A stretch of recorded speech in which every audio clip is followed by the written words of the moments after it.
Cumprimento a amada igreja com a paz do Senhor, amém? Podei vos assentar.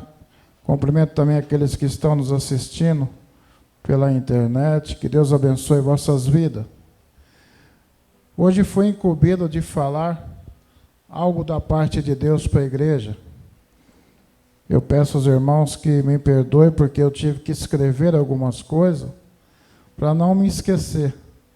Quando a gente começa a meditar na palavra de Deus, vem tanta coisa à mente, mas qualquer coisa pode nos ligar. Então, deixei algumas coisas anotadas. Gostaria que os irmãos abrissem a sua Bíblia em Hebreus capítulo 11, versículo 1 e 2. Vamos ver o que Deus tem para nós nesta noite, amém? Acharam? Carta aos Hebreus, capítulo 11, versículo 1 e 2, e também vamos ler depois o versículo 6. Podemos ler? Versículo 1.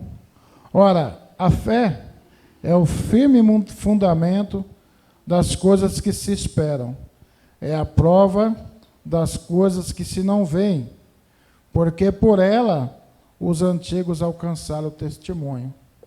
Versículo 6. Ora, sem fé é impossível agradar-lhe, porque é necessário que aquele que se aproxima de Deus creia que ele existe e que é galardoador dos que o buscam. Amém? Amados, essa carta aos Hebreus é uma carta totalmente voltada à fé. Essa carta foi escrita aos cristãos que na época estavam correndo o risco de abandonar a sua fé em Cristo Jesus. O povo daquela época, devido às necessidades, às dificuldades que estava passando, eles estavam desanimados. Algum deles já não tinha nem mais forças e vontade de assistir aos cultos em sua paróquia, muito menos de frequentar as suas igrejas. Isso é uma mera coincidência para os dias de hoje. Pois apesar da dificuldade que estamos passando, o povo tem, eu não digo acovardado, mas tem se refugiado em suas casas e tem cada vez menos procurado a sua igreja para cultuar a Deus. E existe um velho ditado que diz que uma madeira sozinha não faz uma fogueira, mas muitas juntas faz uma enorme fogueira. O que eu posso observar aqui, que naqueles dias, devido a essas dificuldades que essas pessoas estavam passando, pessoas que tinham se convertido ao cristianismo, mas que estavam desanimados pela situação momentânea. Talvez a perseguição, talvez porque estava vendo que os apóstolos estavam sendo perseguidos e perecendo, e esse Cristo não voltava. Mas é nesse exato momento que o pastor daquelas pessoas, o escritor de Hebreus, ele percebe a situação, e antes que os seus membros comecem a voltar atrás, ele então elabora a carta aos Hebreus. O autor do livro, então, sabendo de tudo, escreve para animá-los e perseverar na fé. Mas também ele faz uma advertência de que se eles então se tornariam atrás ou recuassem, se fariam então inimigos de Cristo, por estar negando a sua fé. E que ao fazerem desta forma, ele estaria crucificando Cristo pela uma segunda vez. Todos nós sabemos que Cristo morreu a única vez em favor de todos aqueles que neles crê. É notório de todos que quando nos batizamos, descemos as águas batimais, nós enterramos a velha criatura e ressurgimos novamente com Cristo para uma nova vida, em novidade de vida, ou seja, tudo novo. Então, o autor ele percebe que alguns daqueles crentes estava correndo o risco de cometer o erro de sepultar essa nova vida com Cristo. Então, eles, sabendo que os seus leitores ainda não havia negado a Cristo, mas com a intuição de um bom pastor, ele escreve para alertá-los do perigo que estava correndo. É interessante que nesta carta, ao observarmos, o autor menciona 4 pontos, muitas outras coisas, mas 4 pontos que me chamam a atenção. O autor menciona o perigo de abandonar a fé cristã. O autor também mostra a eles a necessidade de ficarem unidos na fé.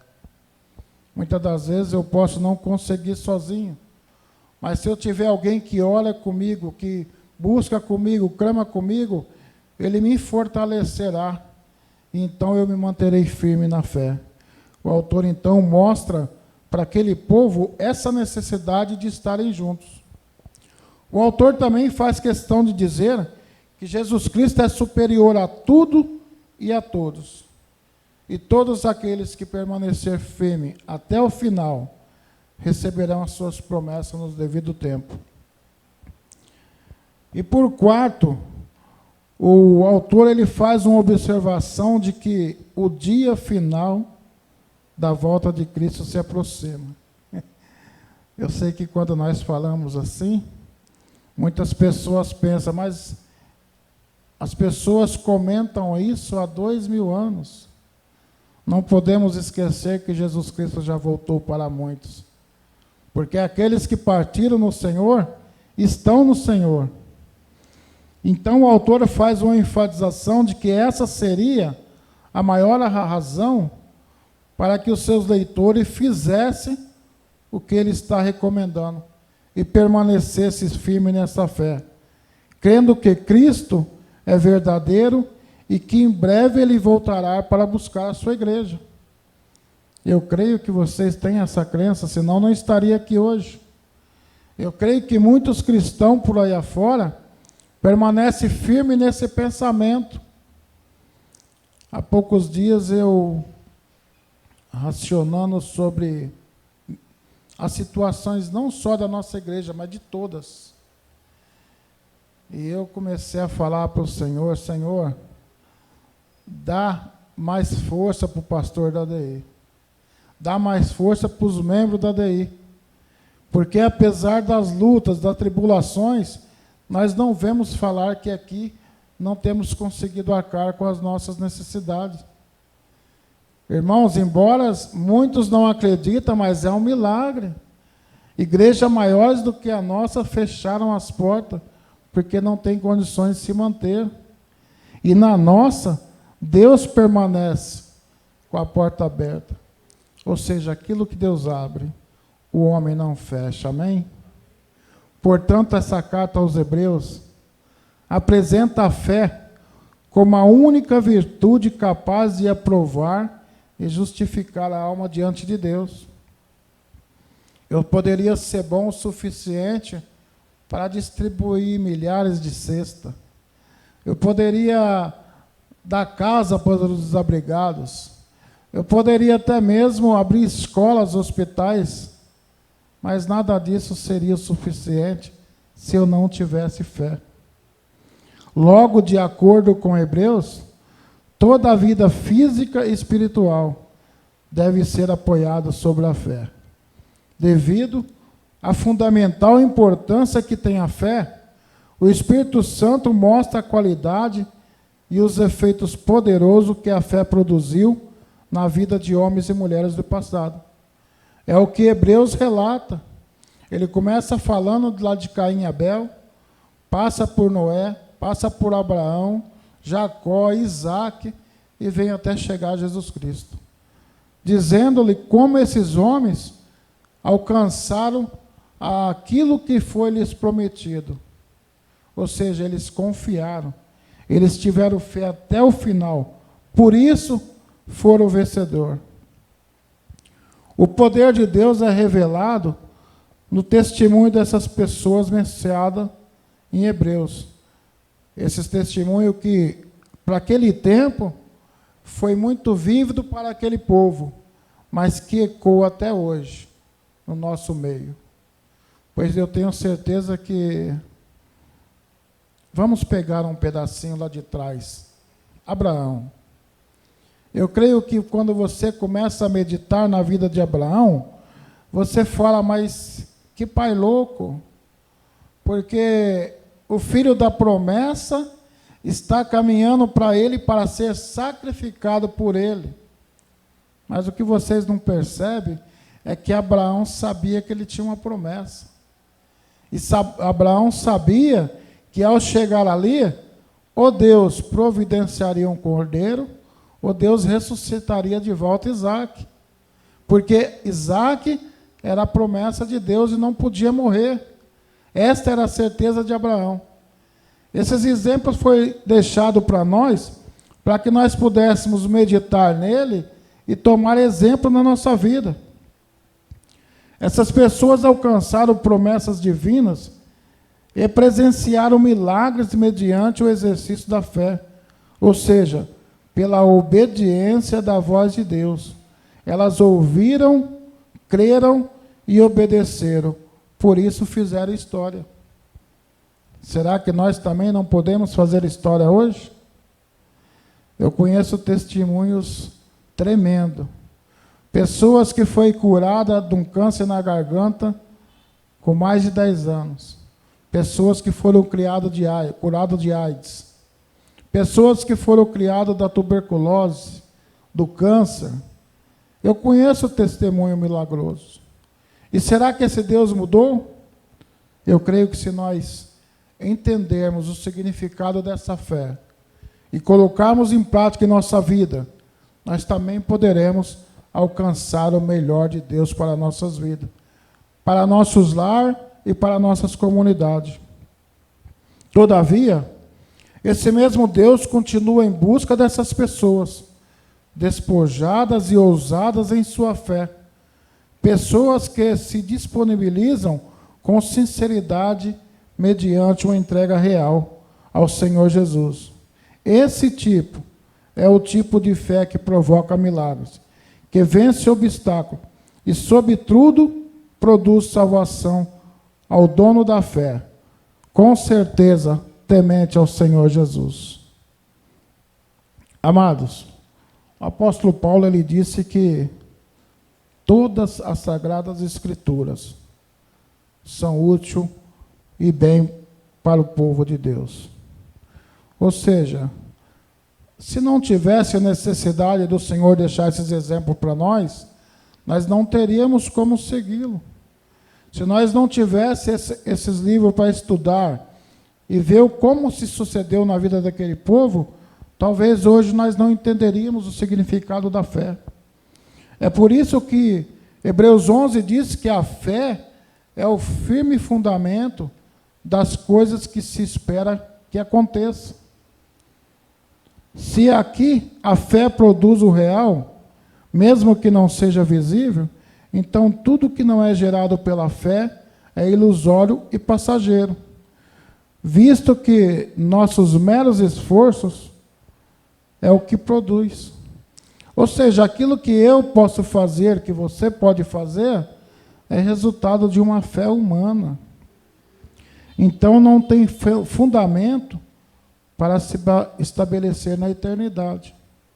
Ou seja, nós fazemos aqui, fica aqui. Se nós conseguimos tesouro na terra, fica na terra. Se nós conseguimos mansões, iates, casa na terra, fica na terra. Esta é uma fé, digamos, natural. Porque a fé genuína, ela dispensa o sentido humano e os sentimentos dos corações, pois ela se apoia somente no que a palavra de Deus diz. Por exemplo, nós não vemos Deus, não enxergamos Deus, e muito menos nós conseguimos enxergar o seu trono no terceiro céu. Nós também não vimos a Cristo, só ouvimos falar. Nós não andamos com Ele quando Ele esteve entre nós. Nós não caminhamos com Ele, mas nós cremos. Nós sabemos que Deus está no céu nos observando, sabemos que Ele está no seu trono, sabemos que Jesus Cristo é o seu ungido e que todo aquele que crê nele terá direito à vida eterna. Isto é produção da fé. Por isso nós temos a certeza que tudo o que está escrito nos textos sagrados é real e verdadeiro. E nada pode ser mais forte do que essa convicção.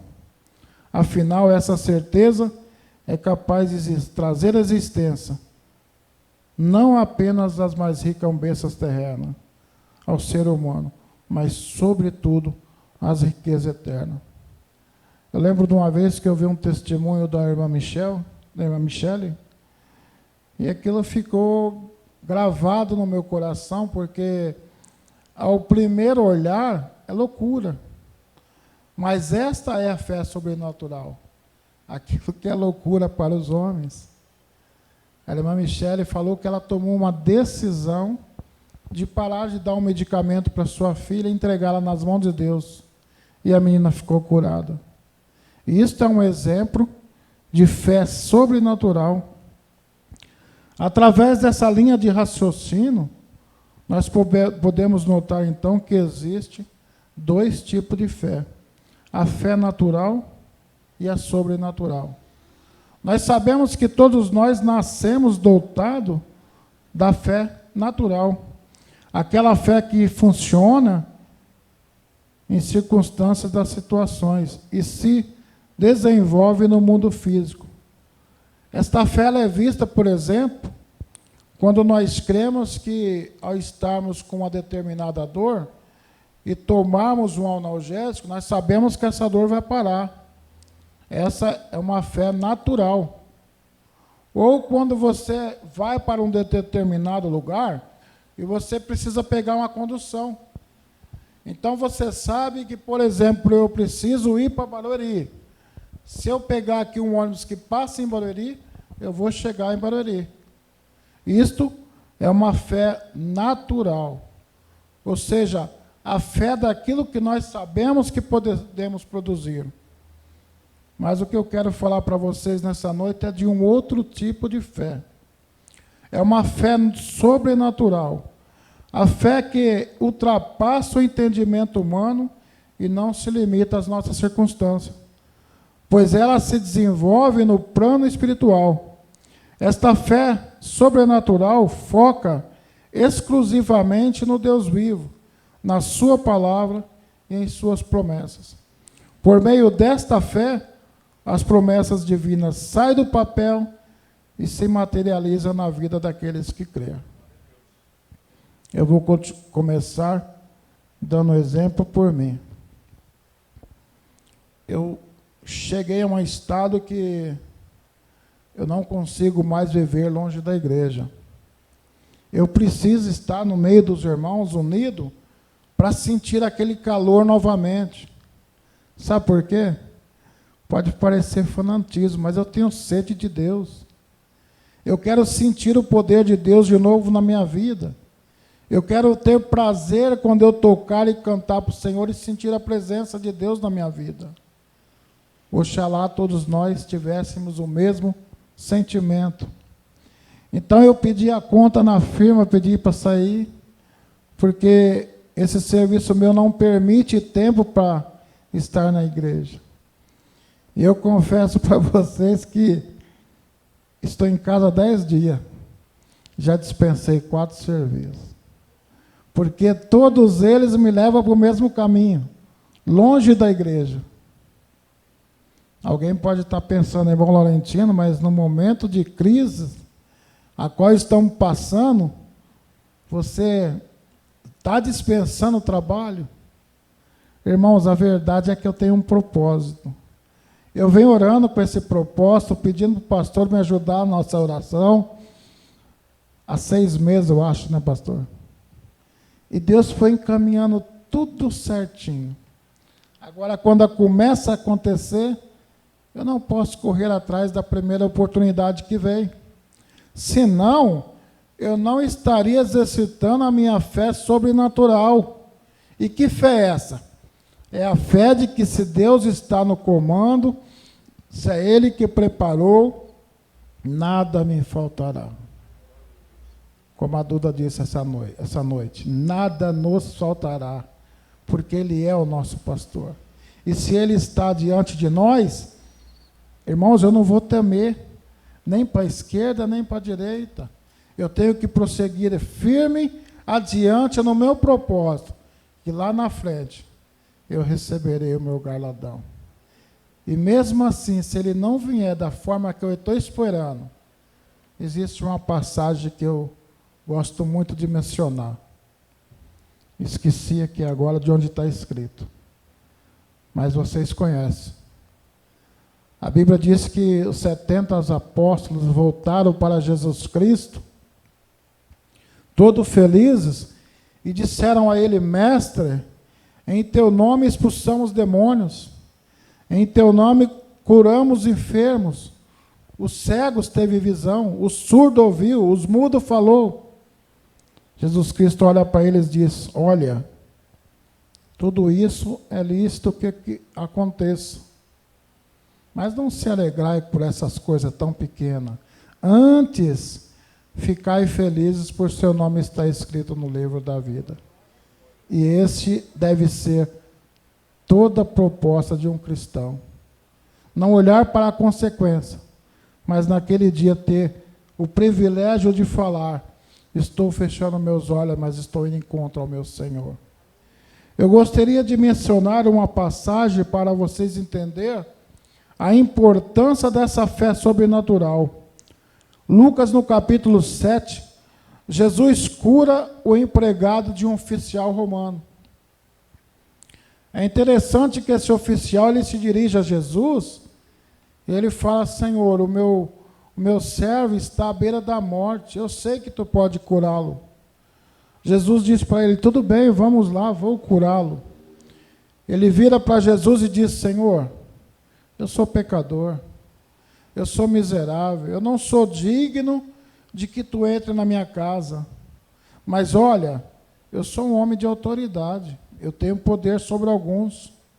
E quando eu digo para uns vai, ele vai. Quando eu digo para outros vem, ele vem.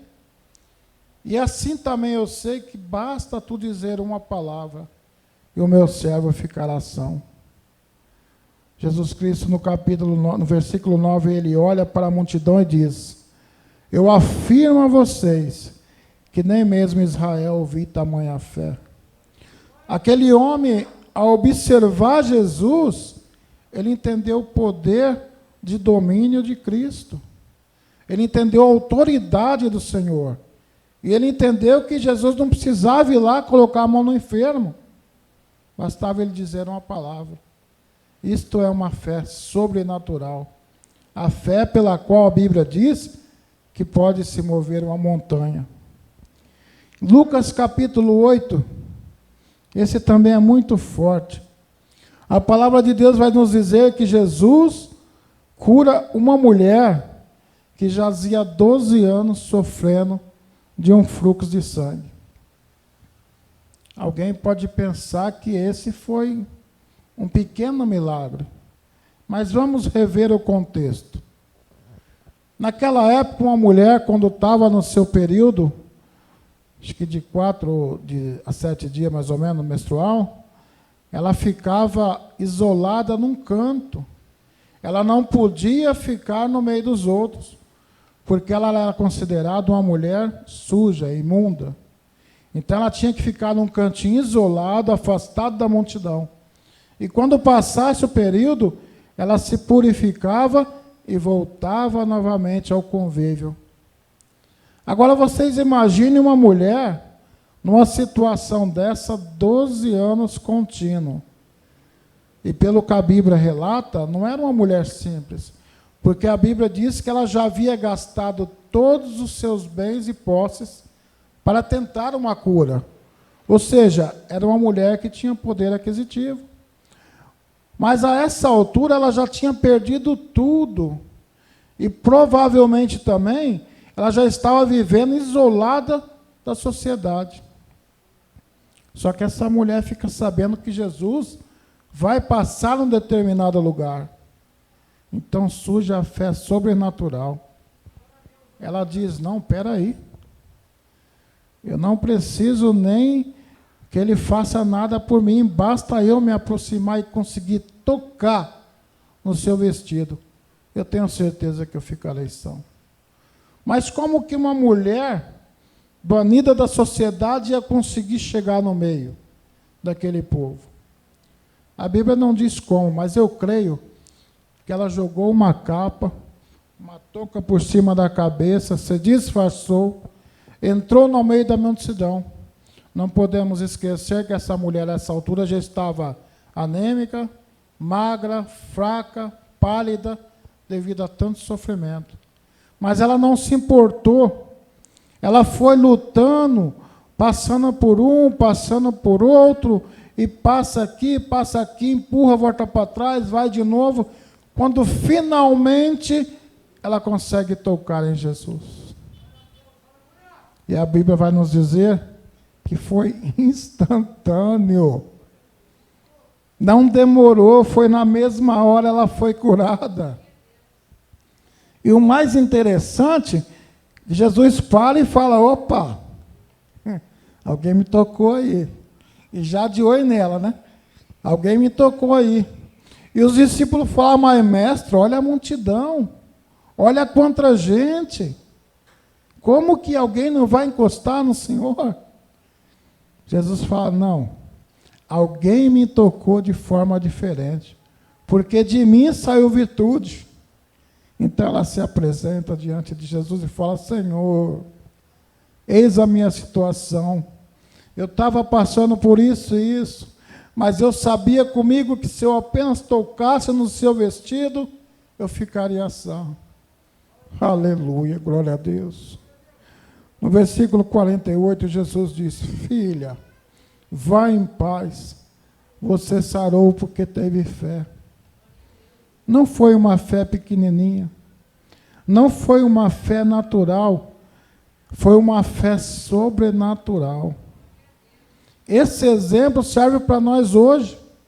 Se Deus curou ela naquele tempo, que viu, que chegou, que tocou, hoje Ele pode curar você também que crê, que acredita e tem fé, e sabe que ninguém vai a Deus se não for por Ele. Lucas capítulo 5. A Bíblia também nos relata um outro fato, também mediante uma fé. Só que esse testemunho, ele é um pouco diferente dos outros. Porque a Bíblia vai nos dizer a respeito de um homem paralítico e os seus amigos de fé. Não foi a fé do homem que moveu a montanha, mas foi a fé dos seus amigos. A Bíblia diz que Jesus estava numa casa, num vilarejo, e aonde Jesus chegava, vocês sabem que juntava uma multidão, e creio eu que a multidão cercou aquela casa de tal forma que era intransponível chegar até Jesus. Mas esses amigos, mediante a sua fé, disse, olha, vamos pegar fulano e vamos levar até diante do mestre, porque eu tenho certeza que quando Jesus olhar para ele, vai curá-lo. E assim eles fazem. Pega aquele homem na sua maca e vai. E tenta entrar por aqui, não dá. Tenta vir do outro lado, não dá. Ó, vamos lá por trás. Lá por trás também está cheio. Vamos passar pelo muro. Pelo muro é impossível, não cabe ninguém. É o lugar mais alto. Eu creio que se fosse muitos cristãos que eu conheço hoje, ia falar assim, olha, semana que vem Jesus vai estar em tal lugar, aí vai estar mais tranquilo. Vamos deixar para levar ele lá. Hoje você está vendo que está difícil. Mas a Bíblia diz que não é isso que aqueles amigos fazem. Aqueles amigos olham para um lado, olham para o outro, vê que não tem alternativa, aí um deles olha para cima e fala, olha, o telhado. Tem espaço no telhado. Então ele sobe com esse homem até o telhado, amarra ele numa corda, abre o telhado e desce ele amarrado de frente de Jesus. Aleluia, glória a Deus. no versículo 20, do capítulo 5, a Bíblia vai nos dizer que Jesus viu que eles tinham fé. Jesus olha para o aleijado e olha para os amigos. E Jesus percebe que os amigos tinham fé. O aleijado talvez estava tão sofrido que nem fé tinha mais. Então Jesus faz algo esplêndido. Primeiro Jesus cura a sua alma. Primeiro Jesus cura o seu espírito. Aí depois Jesus cura o seu corpo físico para mostrar a todos que ele era o Filho de Deus. Aleluia, glória a Deus. Sendo assim, esses relatos que eu fiz nesta noite, eles nos traz a memória e nos simplifica sobre o que é essa fé sobrenatural. Como diz, é o firme fundamento das coisas que se espera e é a prova das coisas que não se vê. Efésios capítulo 8, 2, versículo 8, a palavra de Deus diz que pela graça é que somos salvos. Mas é interessante observar que é mediante a fé em Cristo Jesus. E isso não vem de nós, mas é dom de Deus. No versículo 6, do 11 a qual nós lemos, a palavra de Deus diz que sem fé é impossível agradar a Deus. Porque é necessário que aquele que se aproxima de Deus creia que Ele existe, creia que seu Filho é real e acredite que Deus é galardoador daqueles que o buscam. Ou seja, o que Deus exige no relacionamento dele com o homem é o mesmo que nós exigimos em nossos relacionamentos humanos. Já estou concluindo a mensagem. Amém? Só mais um minutinho, estamos terminando. A pergunta que eu faço para vocês nessa noite: o que nós exigimos nos nossos relacionamentos? Por exemplo, nós precisamos de fidelidade, nós exigimos confiança, confiabilidade um no outro. Isto é, que pai fica feliz que é um filho que desconfia dele e não acredita mais nas suas palavras? Ou qual é o marido ou a esposa que fica satisfeita ao saber que o seu cônjuge não acredita em suas palavras? Não adianta falar nada que ele não crê. Desta forma, é simples compreender que para ser aceito por Deus, o ser humano deve estar imbuído do espírito de fé.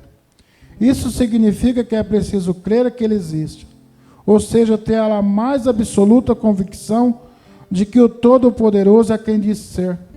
É acreditar que Ele operou, opera e sempre operará os milagres contidos na Bíblia. Aquilo que foi prometido a ti se cumprirá.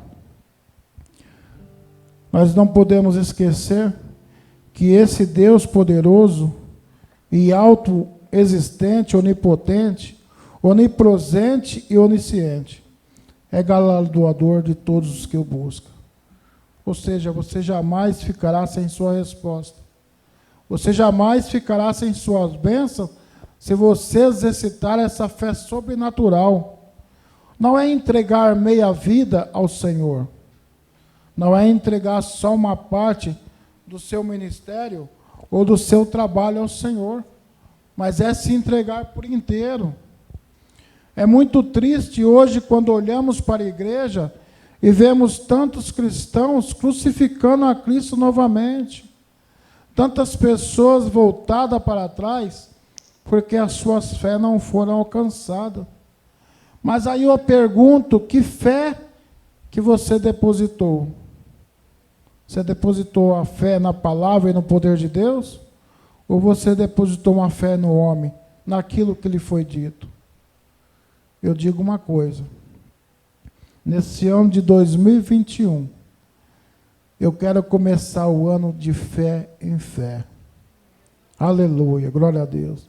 E eu convido todos vocês que estão presentes, aqueles que estão em casa, não olharmos para as coisas que passou, mas que nós sigamos em frente, olhando para Cristo. Só Ele é o autor e consumador de nossa fé.